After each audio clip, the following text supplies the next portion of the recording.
Buenas madrugadas, queridos amigos, 3 y 5 minutos, ya estamos aquí el equipo de guardia. Hoy no ha habido programa a las 10 por cuestiones lógicas y futbolísticas, pero esta parte de Milenio 3, la de la madrugada, quizá la más recogida, podríamos decir. Estamos ya en plena penumbra, habitual como siempre, pues esa, como digo, es inamovible, va a estar ahí siempre y durante este verano por lo menos, con las llamadas vuestras, de los oyentes, con vuestra participación, intentando, bueno, pues saber de vuestras sugerencias, vuestros planteamientos, vuestros casos. Quizá esta emisión de hoy sea la última a nivel de oyentes y la próxima semana estemos ya con las secciones, leyendas urbanas, la historia perdida, las conspiraciones, las noticias. De momento vamos a disfrutar con esas llamadas vuestras y vuestra voz, que ha sido muy importante en todo este verano mágico del 2003. Y estamos aquí, Carmen Porter, buenas madrugadas. Buenas madrugadas, Iker. El compañero Francisco Contreras, habitual en estas madrugadas de verano. Francisco, buenas madrugadas. Noches, Iker. Encantado de tenerte por aquí como siempre, dispuesto también a colaborar, a poner su granito de arena como reportero para que todos sepamos un poco más. Y bueno, vuestro amigo como siempre, Iker Jiménez, y saludamos con un fuerte abrazo en las ondas al maestro de la técnica, don Juan Ranaz. Hola, compañero. Y estamos todos, vamos a dar un par de noticias importantes, Carmen, porque creo que antes de anunciar vía correo electrónico, vía carta postal, que a veces nos olvidamos y estamos recibiendo auténticas maravillas de todo tipo que ahora comentaremos. Antes de dar esas direcciones postales y el teléfono también, sabemos que ya la centralita venga a llamar como todas madrugadas, hay un par de noticias que creo que son importantes, aunque sea de forma muy breve, Carmen, y más con la razón que no hemos tenido programa a las 10, que nos estéis venga a preguntar por el horario. Bueno, luego será, eso va a ser otro enigma, este programa está lleno de enigmas, no dice su horario, y lo comentaremos, porque estamos todavía pendientes incluso de los acuerdos con el fútbol y de saber a qué hora vamos, con qué extensión, pero sabed que es lo importante, que estaremos aquí, que esta es nuestra casa, que es la SER, allá nos debemos, gustosos estamos, e intentaremos, en la franja que sea, llevaros eso, el misterio, el periodismo y la información, y por qué no decirlo, la amistad a través de esa magia que son las ondas. Carmen, compañera, ha habido dos cosas importantes, una de animales extraños, otra de Marte. Empezamos, si quieres, con los animales, ayer hablábamos de ellos, y la de Marte, porque ha habido un montón de mails relativos a luces que se ven en el cielo estos días, y creo, luego con Fran hablaremos, que eso puede tener cierta explicación. Carmen, ¿qué ha pasado con el tilacino? Con el tilacino o tigre de Tasmania, los oyentes lo conocerán más bien con este nombre, pues varios ejemplares de este animal considerado extinguido desde 1936 fueron vistos por al menos 20 personas en las selvas de Australia, según ha informado el gobierno de Sydney. Los ejemplares de este animal fueron avistados en un parque de las afueras de Melbourne, en el estado de Victoria, y también en el Parque Nacional de Wilson y en los montes Grampians. La noticia ha sido difundida por el gobierno, que controla los parques nacionales, y anunció que en los últimos 10 años ha recibido más de 63 llamadas de personas que sostienen haberse encontrado con uno de estos ejemplares. El tigre de Tasmania es un marsupial, es carnívoro, de pelaje marrón, con rayas oscuras, y el último ejemplar murió hace 66 años en cautiverio, en el zoológico de Hobart, en el estado Isla de Tasmania. Por cierto, siempre preguntáis por las músicas de Milenio 3, las músicas tanto de la noche como de la madrugada. También me decís que a veces digo los nombres y que son muy complejos, pero es que es así. Esto se llama Homo Digitalis, es de nuestros amigos Lázaro y Corredera, y suena así en nuestro programa. Siempre intentaremos recordaros en estas madrugadas esas músicas especiales que también, por qué no decirlo, acompañan a la palabra mejor que nunca. Carmen, importante porque el tilacino, a pesar de que hacia los años 30 se tienen fotografías del último animal en cautividad, era bastante fiero y es un animal que debía estar desaparecido, es decir, se guardaban algunos ejemplares casi de forma milagrosa, pero es un animal que todos consideran casi prehistórico y que ahora además estaban haciendo operaciones genéticas, decían genéticas, para conservarlo o hacer clones de ellos. Bueno, el tilacino parece a un perro, tenemos algunos dibujos aquí, además es curioso porque viene del griego tilakos, que significa marsupio, y kion, que significa perro. Dicen que con mala fama, quizá no bien merecida, animal agresivo, y que algunos dicen que puede ser causante de ciertas mutilaciones de ganado. Vamos ahora, Carmen, si te parece, con esa noticia que consideramos importante sobre Marte, el planeta rojo, que está más cerca que nunca, o que va a estar más cerca que nunca de nosotros, de la Tierra, y que puede provocar confusiones. Cuéntanos. El próximo miércoles, 27 de agosto, Marte y la Tierra alcanzarán su máximo acercamiento, que no se repetirá hasta el año 2287. Según Ignacio García de la Rosa, director del Museo de la Ciencia y el Cosmos de Tenerife, la última vez que Marte estuvo tan cerca fue hace 60.000 años, cuando todavía vivían neandertales en Europa. El planeta se podrá observar a simple vista como un punto rojizo y con un telescopio se podrán captar algunos detalles de su superficie. El planeta rojo está ahora atravesando la denominada primavera marciana, por lo que el punto más visible de su geografía será el casquete formado por CO2 helado y se podrán apreciar tormentas de arena y otros fenómenos atmosféricos de su superficie. Por otro lado, Iker, otra noticia... Quizá la otra cara, ¿no? Efectivamente. Noticia más desalentadora para los que creemos o los que creen que quizá pudo haber vida en algún momento en Marte. Un instrumento instalado en una sonda espacial de la NASA ha permitido establecer que nunca hubo grandes océanos en Marte. Esta conclusión ha sido el resultado de los análisis científicos de los datos que se han recibido del espectrómetro de emisión termal que se encuentra en la sonda Mars Surveyor. Pero estos datos, Iker, serán sometidos a nuevos análisis cuando se reciban los primeros datos de 2 sondas enviadas por la NASA que deben descender sobre la superficie marciana en los primeros días de enero del próximo año. Sí, porque con Marte siempre hay polémica. Decían que había canales, lo decía Schiaparelli hace muchísimos años, cuando se observaba con cierta fascinación el planeta rojo, el planeta de la guerra, el planeta que siempre de alguna forma ha estado hilado al misterio, y luego repentinamente decían que eso no era cierto, que no había agua en Marte. Parece ser que sí hay restos de que pudo haberla, que no había vida y se encontraron restos de clorofila aparentemente. Bueno, esto es como los alimentos, lo que es bueno un día es malo al día siguiente, y la ciencia nos tiene un poco confundidos. Quién sabe si dentro de un tiempo descubriremos que lo que es no era así, y estaremos, bueno, para contarlo. Y es que resulta, Francisco, que ha habido un montón de noticias referentes a observaciones en los cielos. Antes de eso, y antes de pasar ya con vuestros mails, Carmen, vamos a dar las 3 direcciones abiertas a partir de ahora para que todo el mundo confluya con nosotros en esta hora que nos queda de madrugada. Correo electrónico, dirección postal y teléfono, si te parece. El correo electrónico es milenio3 con número @cadenaser.com. milenio3 @cadenaser.com. ¿Que nos quieren hacer llegar sus cartas? Pues lo tienen que hacer al programa Milenio 3, a la atención de Milenio 3, en la cadena SER, Gran Vía número 32, en la 8ª planta, 28013 de Madrid. Gran Vía 32, 8ª planta, 28013 de Madrid, a la atención de Milenio 3. ¿Y que quieren contactarnos ahora y preguntarnos sus dudas, contarnos sus casos? Un teléfono gratuito, 900-100-800, 900-100-800. Y ahora la bilocación, ¿no, Carmen? La teletransportación directa. En un momentito, vamos a comentar unas cartas que hemos recibido de algunos de los casos y enseguida me voy a recoger las llamadas de los oyentes. Empezamos con Damián, que es de Vitoria, de donde eres tú también, Iker, y dice que ha tenido pues unas experiencias extrañas en su piso. Allí vivía una persona mayor. Dice que hace año y medio, en esa franja del sueño que comprende entre la vigilia y el sueño, tuvo una experiencia que aún hoy no se explica. Lo único que sabe es que no fue un sueño, ya que llevaba solo 10 minutos acostado, y en un momento determinado, con los ojos cerrados, empezó a sentir un zumbido fuerte en sus oídos. Abre los ojos y descubre cómo las cortinas de la ventana empiezan a ondear, como si estuviesen expuestas a un fuerte viento. A continuación, las sábanas se levantan y quedan como tiesas a medio metro de él. Recuerda el quedarse paralizado sin poder moverse y el estar gritando, pero nadie. En esa casa estaba su hermana, nadie le oía. Le gustaría saber si existen casos similares y además agradecerle un CD que nos ha enviado. Un CD de música vasca y de música gallega. Gracias, Damián, por esa información. Francisco, casos como este tipo, bueno, hay mucho. Claro, volvemos a enlazar con las llamadas 900-100-800, las llamadas que teníamos la semana pasada y casi siempre que hemos abierto el micrófono, ¿no? Sensaciones en ese estado entre la vigilia y el sueño, que pueden ser, imaginaros qué escena, ¿no? Dicen los psiquiatras, a nivel de psiquiatría profunda, a nivel científico, que los movimientos del ojo que no percibimos en esa escena pueden hacernos ver una cara que se aproxima en la oscuridad. Caramba, menuda aparición. O un ser a los pies de la propia cama. Y este tipo de fenómenos también, ¿no, Francisco? Sí, y otros muchos. La fenomenología en ese estado entre la vigilia y el sueño son de todo tipo, ¿no? Desde presiones por fuerzas que no ves, hasta verte a ti mismo, ver tu cuerpo y tú volando por los aires, pero está completamente estudiado por la psiquiatría, ¿no? No tienen una explicación sobrenatural, entre comillas. Lo que sí tendría una explicación sobrenatural, también entre comillas, es lo que nos contó Carmen, magníficamente además, que nos puso a todos la carne de gallina, y lo mismo nos contaban los oyentes, la historia de Almería.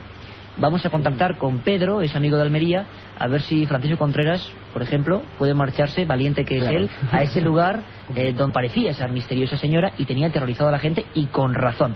Bueno, 900, 100, 800, vamos a dar una larga cambiada, como diría el maestro Molés. Vamos a empezar, cuando Carmen esté con todos vosotros, con las peticiones, aclaraciones, sugerencias, críticas, lo que queráis, planteamientos de temas, sobre todo. Tenemos una temporada larga por delante y queremos, como siempre, saber vuestra opinión. Y vamos a comentar, si te parece, Francisco, ahora en un minuto, cosas que se han estado viendo en los cielos, según los amigos que han escrito al mail, en estos últimos días. Vamos a ver, Francisco, 3 y 16 minutos, estamos ya aquí en todo el ambiente mágico de estas madrugadas de verano en Milenio 3 y, ante todo, como siempre, gracias porque cada semana nos encontramos tal cantidad de tacos de cartas, de mails, que nos sentimos un poco abrumados y siempre agradecidos. Vamos a ver, Jorge Sánchez Lindquist ha escrito a milenio3@cadenaser.com porque veía por tercera noche consecutiva, estaba el hombre un poco angustiado, un punto anaranjado inmóvil grande a la derecha de la luna. Francisco, más Eion, que nos escribía también el 18 de agosto, una luz muy luminosa en el cielo. Él escribe desde Valencia, lugar que te suena evidentemente, y que iba poco a poco moviéndose. Fijaros la cantidad de amigos e informadores que tenemos. Rocío Martínez nos escribe también, vamos a ver si nos dice el lugar exactamente, creo que es Madrid, porque indica aquí, no indica otra ciudad, no lo ponen concretamente, pero dice que sobre las 10:30, junto a su padre, y mirando incluso con prismáticos, observaban algo, una luz roja muy brillante, un punto muy gordo, que les inquietó. También tenemos ni más ni menos al buen amigo Marcelino Casero, que sabemos que sigue este programa. Él estaba en Denia, también te suena, entre las provincias de Valencia y de Alicante, en la madrugada antes de ayer, 22 de agosto, en la vertical de Pego. Dice que observa, término municipal de Denia, un objeto esférico grande del que salían luces destellantes, y así estuvo durante unos minutos. Me recuerda esto un poco a la sensación de Antonio José Alés, teletipos y teletipos, hoy, 20 años después, 25 años después, correos electrónicos, pero de gente que está viendo algo en los cielos. Y Francisco, hoy tengo que decir que diste en el clavo, porque hace 2 o 3 semanas tú afirmabas aquí que cuidado con los cielos, porque algo de este aspecto que están viendo, luego nos llaman escépticos, claro, pero los datos son los datos y somos periodistas. ¿Qué puede ser lo que están viendo, Francisco? Saquémosles de dudas. Seguramente estén viendo Marte, ¿no?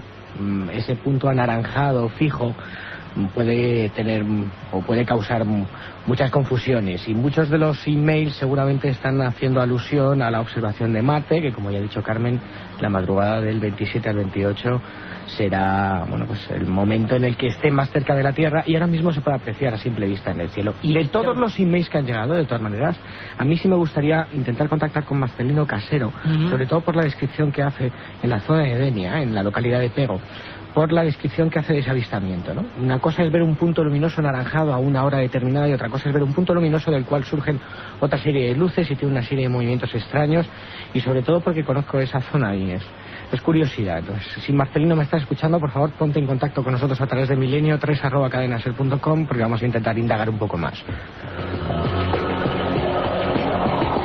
Y por eso mismo, Francisco, luego pasan cosas como... Este programa yo creo que es muy escéptico para los crédulos a la antigua usanza, pero muy crédulo para los escépticos negativistas, que tantos hay, ¿no? Y que evidentemente, yo al menos pienso eso, no lo sé.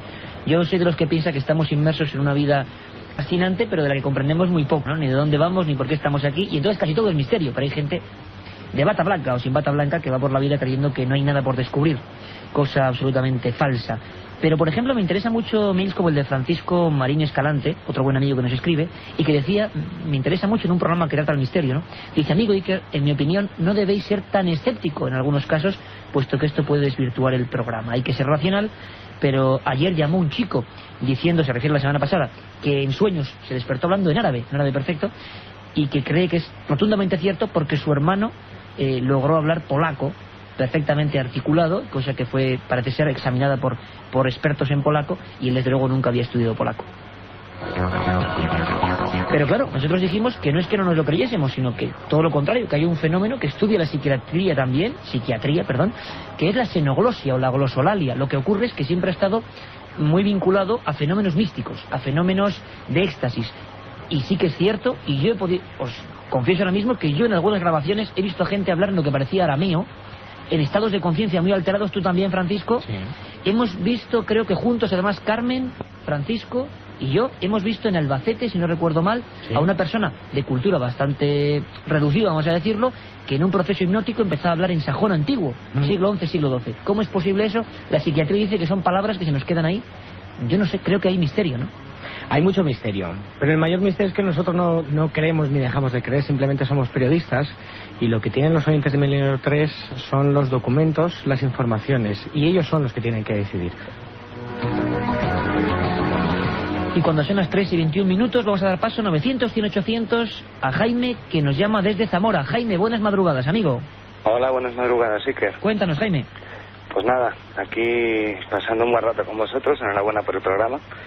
Y quería preguntaros si conocéis algún suceso extraño por aquí, por mi zona de Zamora. Sí, muchos. Esa era tu mayor curiosidad, ¿no? Saber cosas de tu región, ¿no? Efectivamente. Zamora capital, Jaime. Zamora capital, sí. Zamora capital. Yo personalmente ahora te voy a comentar alguna historia, Francisco igual también, de sobre todo Zamora región, ¿no? Pero como siempre digo con la primera llamada, hacemos eso. Si nos permitís, escucháis a través del receptor, os damos un poquillo de tiempo y así vamos haciendo con todas las llamadas para que entren la mayor cantidad posible. Gracias, Jaime, por llamarnos. Un abrazo. Muy bien, gracias. Y Zamora, sobre todo, lo que destacó, siempre ha sido así, ha sido en el tema OVNI, aunque también, y lo podría contar más Carmen Porter, hay asuntos de los misterios de la Iglesia, de Cristos misteriosos, pero en el asunto de los OVNIs, que sé que os atrae muchísimo, a mí también, por supuesto, y a Francisco no digamos, es un pasillo que dicen, le llamó un gran amigo, Marcelino Requejo, investigador, le llamó el pasillo de la zona de Sayago. Hay varias zonas, sobre todo una que concentra las poblaciones cercanas a Aliste, y como buen zamorano sabrás de qué te estoy hablando, una zona bastante solitaria, bastante apacible, donde desde hace mucho tiempo ha habido observaciones de ovnis, y más que ovnis como aparatos, objetos esféricos emitiendo luz que inquietaban a las gentes. Uno de los casos que yo pude investigar que a mí más me impresionó, viene ya de muy antiguo, año 71, es el caso de un taxista de Nuez de Aliste, el pueblo de Nuez de Aliste, perseguido por una de estas luminarias, a punto de accidentarse con una de ellas detrás del espejo trasero de su vehículo, un caso que fue investigado, que motivó información por parte del Ejército del Aire en su época y que quedó ahí sin resolver. Sería el caso tipo y desde luego zona de Aliste y zona OVNI. Interesante sería en alguna ocasión darnos una vuelta por allí y saber qué ocurrió con aquellos testigos, aquellos casos. Uno de los lugares con más densidad por metro cuadrado de casos de luces populares en España.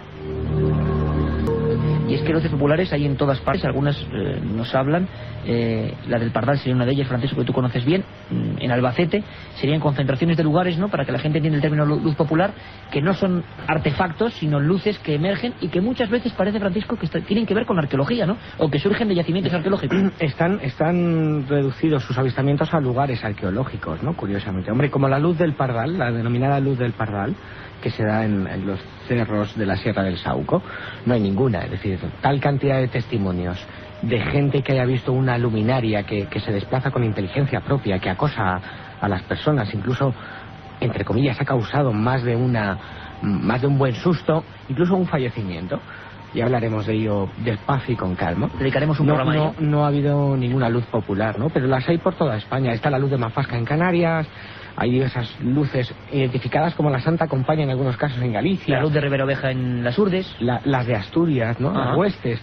Hay diferentes casos de lo que se llaman luces populares, que no son más que luces que no llegan a ser más que el tamaño de un puño, que se mueven con inteligencia propia.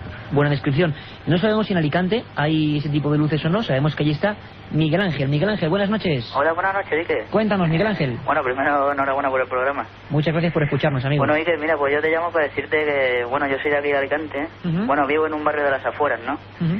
Y, bueno, por donde yo vivo hay una casa, Iker, muy antigua, abandonada. Y yo tengo un amigo que nos gusta mucho estos temas, ¿no? Y hemos ido allí pues con cámara de fotos, hemos hecho psicofonías y nos ha salido de todo. Por la noche hemos visto sombras, sí que hemos oído ruidos, nos han salido fotos, luces por arriba y todo. ¿Y esto es Alicante capital? No, esto está en las afueras. Yo vivo en un barrio y la casa que yo te digo es donde yo vivo, luego es campo. Que hay una casa muy antigua, ¿no? Es que fíjate, mantenemos un poco la comunicación, Miguel Ángel, porque te voy a contar, nos ha llegado un mail, mira, lo estoy buscando ahora entre las decenas, centenares que llegan cada semana, que te puede interesar también. Nos hablaban de un famoso, vamos a ver, te lo voy a leer porque igual, quién sabe si tiene alguna relación. Hablan del Preventorio Nacional Antituberculoso no tiene nada que ver. en Aigües de Busot. Esto no es... No, eso es... Otro sitio donde también parece que ocurren cosas, ¿no? El Ángel vive en las afueras de la ciudad de Alicante, yo lo conozco. No, eso está más lejos. ¿Y qué ocurrió, Miguel Ángel, con lo vuestro? Pues bueno, Iker, pues hemos hecho psicofonía, nos han salido, o sea, voces diciéndonos que nos vayamos de allí. Caramba. Hemos hecho fotos por unas ventanas que hay por arriba, nos han salido luces extrañas. yo tengo un amigo que le arañaron, o sea, no sé cómo decirte, una mano invisible o lo que sea, salió con un arañazo. Oye, una cosa, Miguel Ángel, pero ¿y vosotros por qué elegís ese lugar y no otro?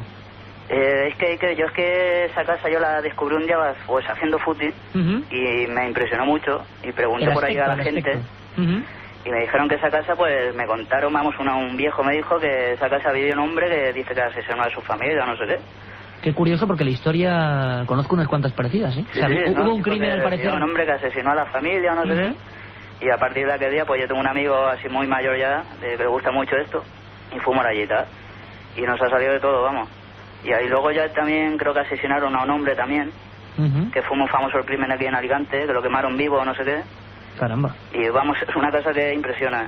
Oye, Miguel Ángel, yo, como siempre decimos aquí, me gustaría mucho que ejercierais incluso de corresponsales, porque son casos que seguro que conocéis mejor que nadie y que estéis sobre ellos. Sí, no, mira, es que, por ejemplo, anteayer estuvimos allí. Allí estabais, ¿eh? Sí, Os gusta, como digo, os gustan las emociones fuertes. Sí, es que a mí estas cosas me gustan mucho. Me gustaría, entre comillas, mandarte desde aquí el equipo unos deberes, ¿no? Primero, si es posible, vía mail y las grabaciones, como veáis, mandarnos las grabaciones, sería muy interesante poder hablar del tema. Y una cosa, tenemos una entera llena de cosas. De cosas obtenidas allí en los últimos años, si ¿no? quieres te voy a enviar fotos, las cintas... Pues mira, luego incluso vamos a volver a decir las direcciones. Sí, que lo manden a Milenio 3, calle Gran Vía 32, 28013 de Madrid. Ya que no está Carmen, lo digo yo. Y que nos mande las psicofonías o que nos mande las fotografías sobrenaturales que ha tomado. Y sobre todo, Miguel Ángel, una cosa importante, y es sería muy interesante siempre en estos casos la investigación previa. Es decir, si tú puedes ir a la hemeroteca, si tú puedes ir a algún sitio o indagar, ¿no? Hacer un tipo reporterismo y saber cuándo fueron los crímenes. Si la historia de esta casa es que yo estoy obsesionado, vamos, es que me he ido a sitios pero no lo he encontrado. Y claro, ¿no sabes fechas concretas del crimen todavía? Del crimen, el hombre ese me dijo que fue alrededor del año 44. Claro, nos remontamos mucho en el tiempo. Claro, y el hombre me dijo que el que vivía en esa casa era un hombre muy famoso de aquella época en Alicante. Luego me dijo que era un exportador de vinos muy famoso de aquellos años.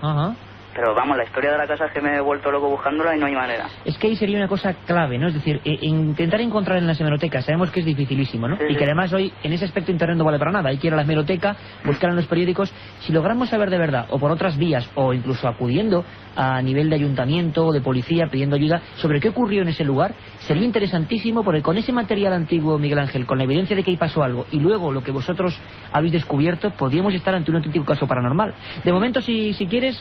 estamos abiertos a que nos envíes esa información y de verdad empezaremos, si quieres, conjuntamente una investigación, a ver a qué conclusión llegamos, ¿te parece? Sí, venga. Venga, Miguel Ángel, un abrazo y gracias por llamar. Hasta luego. Estas músicas que nos pone el compañero Juan Aranaz ahí desde la nave del misterio.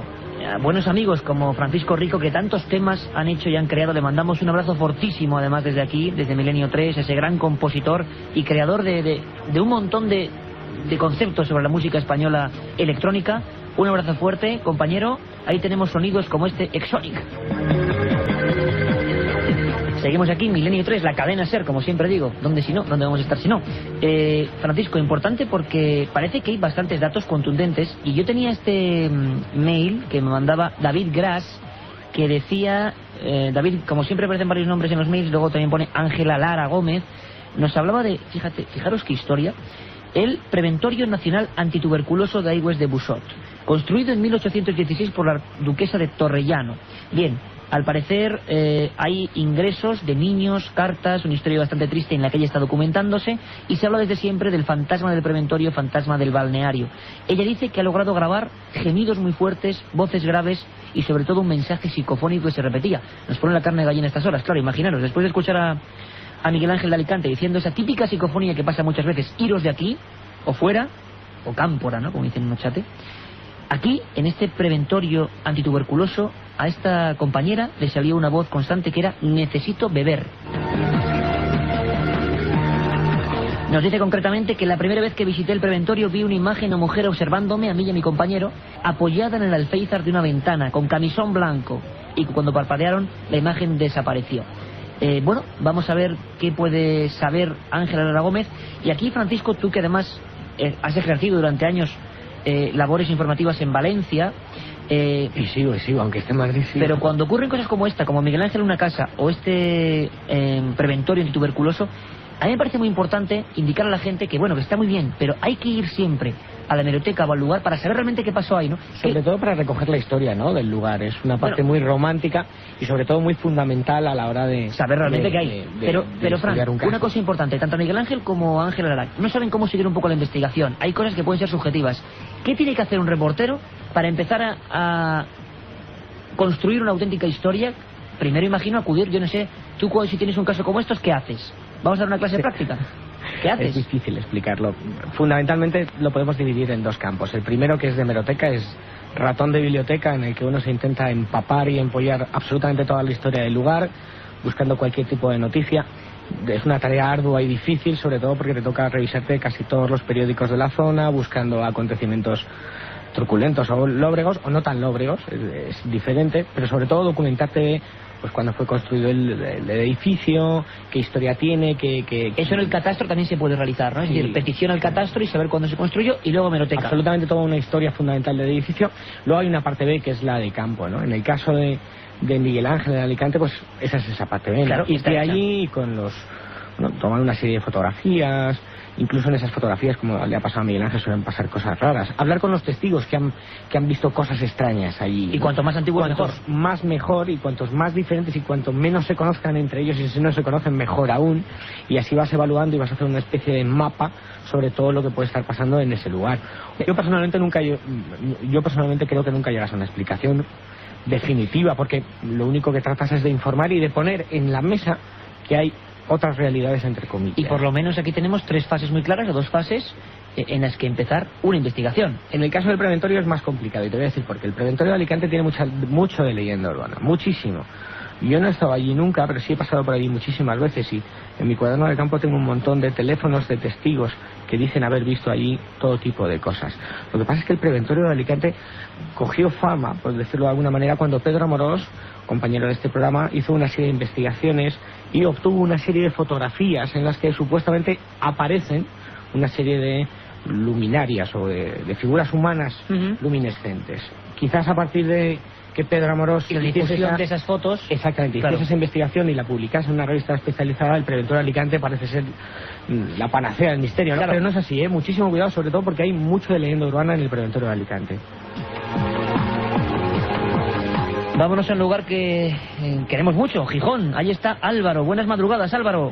Hola, buenas noches. Cuéntanos. Pues mira, Iker, yo te llamaba porque ya quise entrar la semana pasada, pero no tuve oportunidad. Y mira, yo el otro día estaba viendo las noticias y sacar una noticia, pues ha sido una cosa que estaba dando mucho que hablar, de una famosa cuesta al lado de una autopista que ponías el coche en punto muerto y subía para arriba. Sí, señor. Además, no recuerdo exactamente qué punto era, me lo han comentado. Yo no sé si era Teruel o algún sitio. Hay dos. Es que hay varias. No, yo creo que más que 2. Porque hay una en Canarias. Hay una en Canarias y otra en Cuenca, que yo conozca. Claro. Es una cuestión muy curiosa. Algunos hablan de efectos ópticos, otros hablan de realmente... No, de efectos ópticos tiene poco, porque... Nada. Es un efecto de desnivel y de... Es un efecto óptico nuestro, que parece que es cuesta arriba, pero no es cuesta arriba. Claro, es lo que dicen los especialistas, pero bueno, exclusivo. Álvaro, ¿alguna cosa más? Bueno, sí, también quería saber, que me recomendaras algún libro. Así... ¿De algún tema en concreto? Porque recomendar los míos está muy mal, así que dime alguno... Bueno, venga, vamos a intentar recomendarte por lo menos un par de lecturas para lo que queda del verano, ¿vale? Venga, vale, pues muchas gracias. Álvaro, gracias a ti, compañero. Venga, hasta luego. Pues vamos a ver, va a salir un libro muy interesante que se llama El enigma nazi, de José Lesta, el Archivo del Misterio, Editorial Edad. Va a ser un bombazo, yo creo, porque nos preguntáis, y tengo otro buen taco de peticiones sobre los misterios del esoterismo y los nazis. ¿Por qué Hitler perseguía el Santo Grial? ¿Por qué intentó un atentado al Vaticano para buscar la lanza de Longinos con la que fue atravesada supuestamente la estructura, el cuerpo de Jesús? ¿Por qué creían estas cosas? ¿Es cierto que los platillos volantes eran de origen realmente alemán, que eran de los nazis? Pues bueno, por ejemplo, una lectura sería Enigma Nazi. Otra, con los temas que estamos tocando, no puede ser más que Casas Encantadas, Crónica de un siglo del misterio. Casas Encantadas, Crónica de un siglo del misterio, del señor Francisco Contreras, donde hay un montón de casos como estos, y sobre todo una cosa bonita, cómo se investiga y cómo han investigado algunos grandes investigadores y cómo han hecho para llegar a esos casos que digamos son el ramillete selecto en España y en el mundo de este tipo de historias. Y lo de la carretera, bueno, pues eso, Fran, sería imposible meternos en vericuetos sobre eso porque hay varias en España, ¿no? Yo conozco 2, una está en Cuenca, no sé exactamente dónde, pero sé que está en la provincia de Cuenca y otra está en Canarias.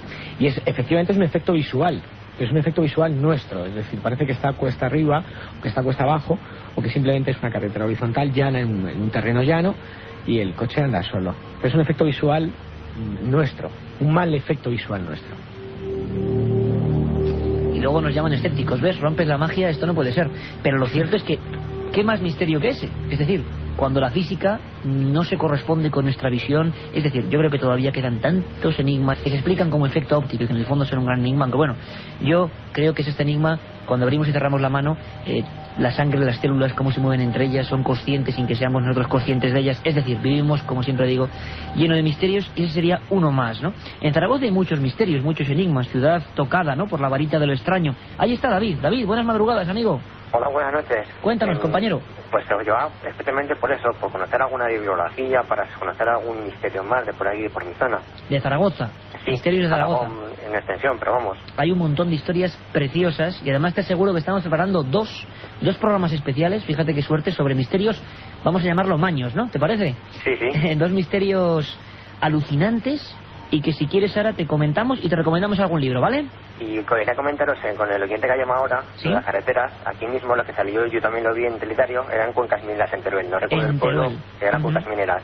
Sí, y señor. en otra misma costa, en el Moncayo, la carretera que sube de Tarazona por Santa Cruz de Moncayo, ahí dejas agua, dejas una pelota, va hacia abajo, pero el coche va hacia arriba. Hombre, ese es el no va más ya, ¿no?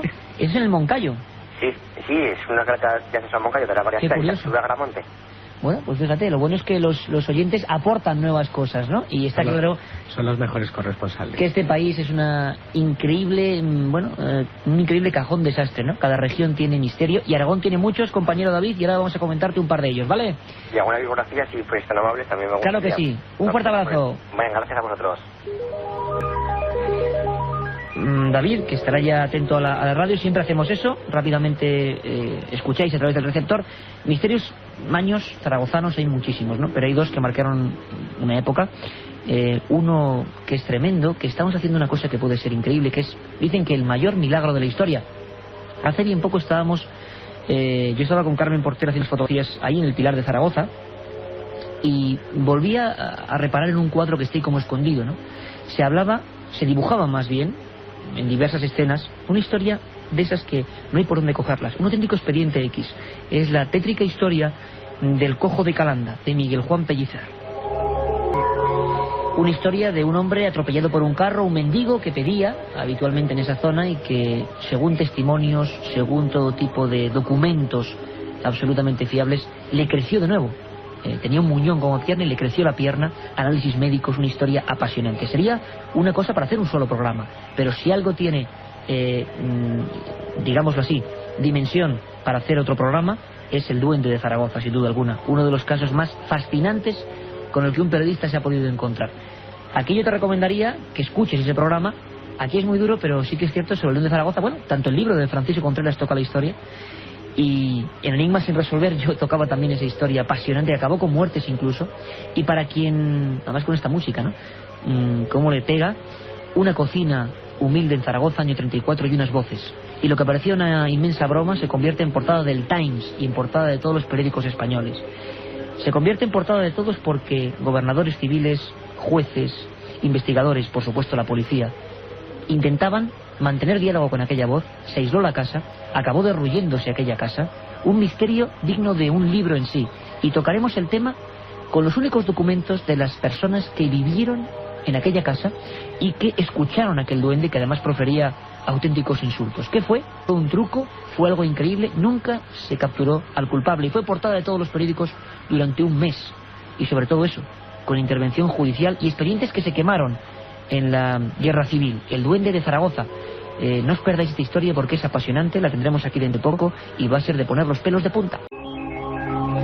Ahora no viajamos mucho, nos vamos aquí mismo a Madrid. Jesús, buenas madrugadas, amigo. Muy buenas noches, Iker. Cuéntanos. Bueno, pues primero que todo que tienes un programa espectacular. Muchas gracias, amigo. No soy de aquí, bueno, soy de Colombia, pero en Colombia no hay de esos programas, así están buenos. Oye, pues un saludo además a todos los amigos colombianos, que sabemos que sois muchos los que nos escribís, y un país maravilloso, y un país también lleno de magia y de misterio. Bueno, muchas gracias. Tenía 2 casos que preguntarte. Cuéntanos. El primero es, bueno, cuando, no sé, si piensas hacer algún programa sobre Vlad Tepes, famoso Drácula. Ah, sí señor, sí señor. Lo vamos a hacer, Lo vamos a hacer, y además, dentro de no mucho tiempo... Es que escucho, perdón, que escucho sí. un relato que me ha encantado sobre la vida, o sea, la vida completa, de cuando era muy pequeño hasta cuando murió y esto. Y es una historia muy interesante. Black II, ese era él. Por supuestísimo que vamos a hacer una cosa, incluso vamos a ver, si te parece, vamos a intentar ir más allá, y vamos a saber también en Rumanía cómo vive hoy la gente en Rumanía el miedo a Vlad Tepes, que según parece todavía alguna gente le tiene un auténtico pavor, y otros le tienen devoción también, ¿no? Allí, porque fue un auténtico batallador contra los turcos. Claro, más cosas, compañero. Bueno, la segunda, misterios, de Sudamérica. Yo sé que has contado de Chile, de Perú, pero me gustaría que contaras de Colombia, no sé. En Colombia hay, un relato sobre un espíritu de una mujer que le dicen, la apodan así, la Llorona. Exacto. Mira, me has leído el pensamiento. Ahora mismo te voy a decir, misterio clásico de Colombia. Me habían contado a mí, en las pocas horas, en el único viaje que pude hacer allá a Colombia, el misterio de la Llorona, precisamente. Oye, ¿nos cuentas un poco cómo es eso? Bueno, te cuento un poco. Esta es una historia muy remota. Cuentan que, una mujer antiguamente, mató a su hijo, recién nacido. Y dicen, eso es lo que cuenta la historia, ¿sí? Que Dios, como castigo, mató al hijo, le ha dicho a ella que tratara de conseguir al hijo por partes, ¿sí? Que él le iba a dar la oportunidad para perdonarla, ¿sí? Y ella logró, como te digo, formar el hijo completo, pero le hacía falta el dedo meñique. Y que de ese momento no lo pude encontrar, de que ya es el relato más antiguo, sí, como la historia así. Y esa mujer que de forma espectral, digámoslo así, iba por ahí mendigando y buscando el dedo de ese niño. Y hoy en día cuentan que sigue asustando a la gente, a los niños recién nacidos sobre todo. Y yo cuando estaba en Colombia, una vez vi un caso, pero no me lo creía, me han dicho que escucharon y cuando se aparece ella llora, y, como diciendo, ¿dónde está mi hijo? Así, por las noches. Espectacular, compañero, auténtico misterio digno de Colombia. Y yo no creía así, y fui a un río que según ellos desaparecen en los ríos. Ajá. Y allí estaba un niño, y lo vi yo con mis propios ojos, lo vi, un niño recién nacido, que estaba la policía, todo, revisando el lugar y esto. Y decían que habían escuchado en la noche un quejido de una mujer. Caramba, historias que nos dejan los pelos de punta. Pues compañero, ahora mismo, a través del receptor, gracias por llevarnos casi a Colombia, ¿no? En esa historia. Sí. Te voy a contar en 2 datos, a mí el caso más impactante a nivel sobre todo de ovni, muy espectacular, que pasó en Colombia. Un abrazo, compañero, y gracias por llamarnos. Gracias, y con esta música clásica donde las haya, Magic Fly, de Cama, del mundo del misterio, años 70, yo me estaba acordando de un caso, el de Arcesio Bermúdez. Lo contaremos un día, compañero, un caso que ocurrió en Colombia muy triste, porque fue un hombre que murió tras aproximarse a una luz delante de su familia con unas mutaciones, digámoslo así, enfermedades en su cuerpo terribles. Año 69, Anolaima, que tú conocerás quizá ese lugar en las sierras de Colombia, uno de los casos que motivó por primera vez en Colombia la investigación de 3 expertos, ni más ni menos que de la NASA, porque pensaron incluso que era una maniobra que se hacía en la zona. Muy cercana estaba la época del alunizaje de Armstrong, julio del 69, y se llegó a pensar que eran pruebas clandestinas relacionadas con ellos. Es increíble, Francisco, cómo cada país, cada historia tiene, no sé si su leyenda popular, ¿no?, o su historia, pero su misterio auténtico, emblemático, ¿no? La Llorona de Colombia. Tradicional, igual que podríamos tener aquí en Madrid, como hemos hablado de ellos, o en el resto de España, las damas blancas, ¿no?, o la dama de la curva. No sé, de Sudamérica a mí me llamaría poderosamente la atención en el Cerro de Uritorco, Argentina, la luz mala. Hablábamos de luces populares. Sí, se repite la historia. Mala, las esferas de Costa Rica, el Valle de las Luminarias en México, hablamos de ello también hace un par de semanas, esa extraña, esa zona en la que se producen un montón de fenómenos extraños y donde hay malformaciones vegetales y animales. Por supuesto, Rapa Nui, ¿no?, y la isla de Pascua. Está lleno Sudamérica de misterios, pero... Una cosa, Iker. Hablaba David de Zaragoza. Para que no solamente se queden fenómenos paranormales, a mí me ha venido a la mente ahora mismo un par de detalles para que apunte David. Mira, hay varios Cristos milagrosos en Zaragoza. Uno está en la SEO, infórmate, busca información, es un Cristo milagroso, tiene mucha tradición ahí en la capital maña. El otro está en la misma Basílica del Pilar, además es un Cristo al que le crece el pelo y las uñas, supuestamente. Como tantos otros, supuestamente, ¿no? Y un cuadro que está justamente detrás del el Pilar que se besa, donde supuestamente apareció la Virgen, que también tiene tradición milagrera. Así que, David, ahí tienes más datos de esta España mágica. Vámonos a Barcelona, ahora mismo otro lugar, bueno, pues fijaros, clásico, ¿no? También en el mundo del misterio. Juan Antonio está allí. Juan Antonio, buenas noches, amigo. Hola, buenas noches. Cuéntanos. Que te escucho también muchas noches.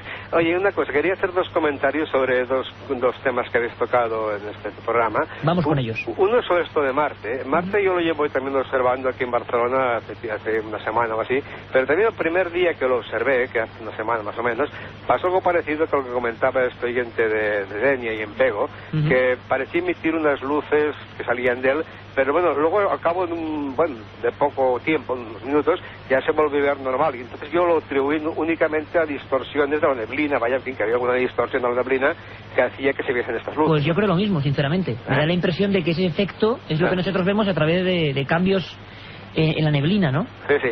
Bueno, y luego el otro punto que quería tocar es sobre esto de las lenguas extranjeras que se hablan a veces en casos especiales. Yo tengo un caso en la familia, que es el caso de mi padre, que ya es muerto. Cuando yo tenía 1 año más o menos, mi padre tuvo un accidente que se golpeó en la cabeza y tuvo fractura de base de cráneo, que estuvo hospitalizado mucho tiempo, con amnesia y varios problemas y tal, y decían que cuando deliraba, que también hablaba en árabe. Qué interesante. O sea que, en fin... Después de una cuestión traumática, como... Sí, después de una cuestión traumática le pasó esto, porque los médicos que le estaban observando incluso le preguntan a mi madre, pero si su marido sabe árabe, y dice, no, dice, pues estaba hablando en árabe ahora. Y él no tenía ningún conocimiento, No, claro. no tenía ningún conocimiento, ¿no? Nunca había estudiado árabe ni nada. Increíble. Nos damos cuenta, Juan Antonio, que rascando un poco, ¿verdad? Surgen casos y más casos, y eso debe estar ahí. Hay personas que quizá en lo más remoto de nuestro cerebro tenemos conocimientos o conectamos con lo que sea, vaya usted a saber. La explicación lógica, digamos, yo no la sé, pero bueno, el caso es que esto pasó.